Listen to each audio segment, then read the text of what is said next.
All right, in this video is Unit 4, Energy in Living Things, the Krebs Cycle, and the ETC. We're going to be finishing up Unit 4 with this video. I am coming from my classroom today, so it looks a little different, and I probably seem a little more disorganized, but you know what, that's okay. Let's go, let's do this. All right, so cellular respiration, 3 reactions. They are glycolysis, Krebs cycle, and electron transport chain. We talked about in 4.4 the idea of glycolysis, how it does not require oxygen, all living things do it, and that fermentation occurs if oxygen is not present. And so today we're going to be looking at the idea if oxygen is present, what happens? All right, if oxygen is there, what's going to happen? It's going to go through the Krebs cycle and then the ETC to create lots and lots of ATP. Let's talk about the Krebs cycle. Krebs cycle is part of cellular respiration. Oxygen must be present in order for this to occur. And the purpose of the Krebs cycle is to break down pyruvate, or in this picture it says pyruvic acid. We're going to stick with pyruvate. It's the same idea. And it breaks down that pyruvic acid or that pyruvate in order to make electron carriers, which in this case are NADH and FADH2. There's a couple other things that happen here. And so let's talk about starting at that pyruvate at the top. It's going to be converted into something called acetyl-CoA. Well, acetyl or CoA. CoA is an enzyme that's going to add those carbons onto citric acid at the beginning of the Krebs cycle. The big thing that I want you to see here is that notice what's happening. Pyruvate is a 3-carbon molecule. One of those carbons is broken off and it is released as a CO2. Right. Remember when we made this carbon molecule, we added CO2s. In this case, we're taking them away, and then every time that happens, an NADH is going to be made. Right, with some exceptions. We're going to talk about that in the Krebs cycle. And so that NADH is made. It's an electron carrier. What do electron carriers do? They carry electrons. And so you have these 2 carbons left there. They're called acetyl. And then there's this coenzyme A that's going to pick them up and carry them and add them to the 4-carbon molecule at the end of the Krebs cycle. You can see that there. And it's going to make something called citric acid. Sometimes you'll see this called the citric acid cycle. We're going to call it the Krebs cycle.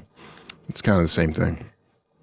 All right, and so notice that 6-carbon molecule is going to kind of go around the merry-go-round.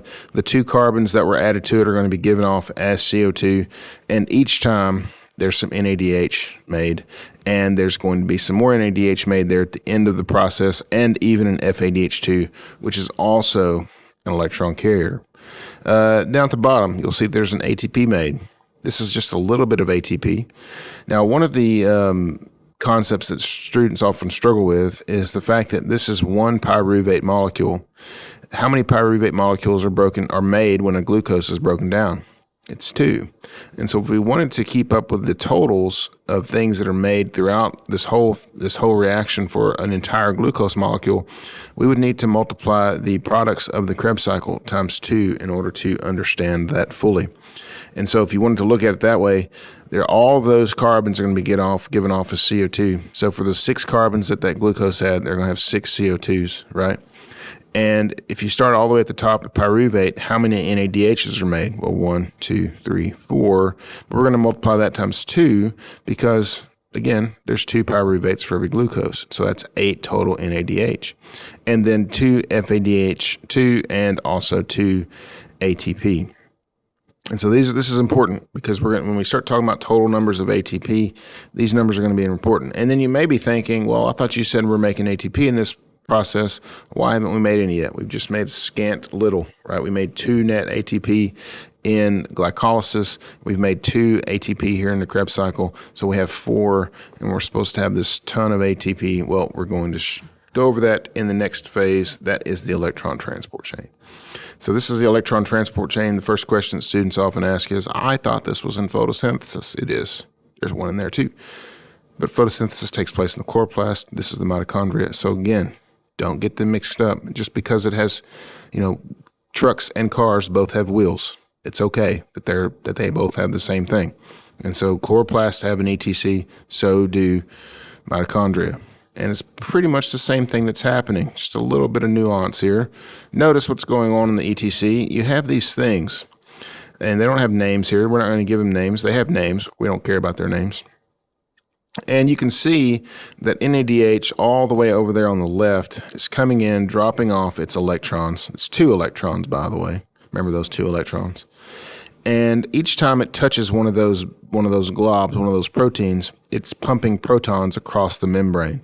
And so you can see in that intermembrane space, there's a concentration gradient building up. Remember this from photosynthesis, right? There was a concentration gradient building up, and then ATP synthase used that gradient in order to make ATP. Very similar kind of thing going on here.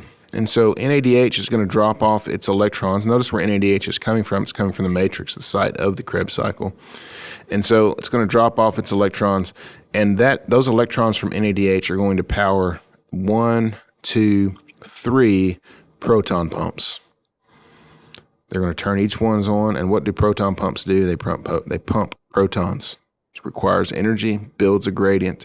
And at the end of that, after it's turned on 1, 2, 3, it is going to be accepted by oxygen there at the end. You remember a long time ago, photosystem 2, when we broke down water we split water, right, in order to have a steady stream of electrons. Well, here are these electrons at the end going to combine with oxygen, that thing that was once given off as a byproduct, and you're going to add a couple of protons to that, and you're going to get H2O. So literally the last thing that's happening in cellular respiration is the first thing that happened in photosynthesis. And let's go back to ATP. Well, so how many protons are pumped across the membrane because of NADH? 1, 2, 3. How many ATPs are going to be made because of NADH? 1, 2, 3, right? So for every NADH we have, we're going to make 3 ATPs. What about for FADH2? Notice it doesn't turn the first pump on, it only turns on 2 pumps. So how many ATPs is it worth? 2. And we had 2 FADH2s, right? So that's 2 times 2 is 4. How many NADHs did we have? We had a lot. We had 8 in the Krebs cycle. And so that's going to be 24. All of a sudden, right, because 8 times 3 is 24.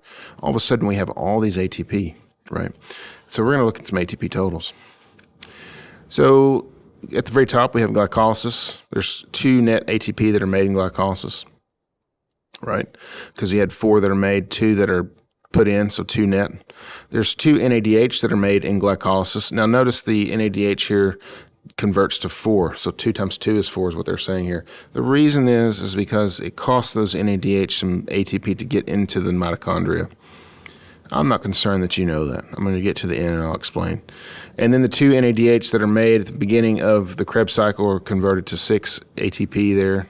And then you have the 2 ATP that are made in the Krebs cycle, and then the 6 more NADH in the Krebs cycle, so that's 6 times 3 is 18, and the 2 FADH2, 2 times 2 is 4. That gives you a total of 36. I always tell students 36 to 38 ATP is an acceptable number as far as science is concerned. You see that printed a lot, and it has to do with those NADH that are pumped into the mitochondria. I'm not that concerned about it. Honestly, I'm not concerned that you're able to derive this number. I just think it's helpful for you to see that this one glucose molecule is able to produce so much ATP.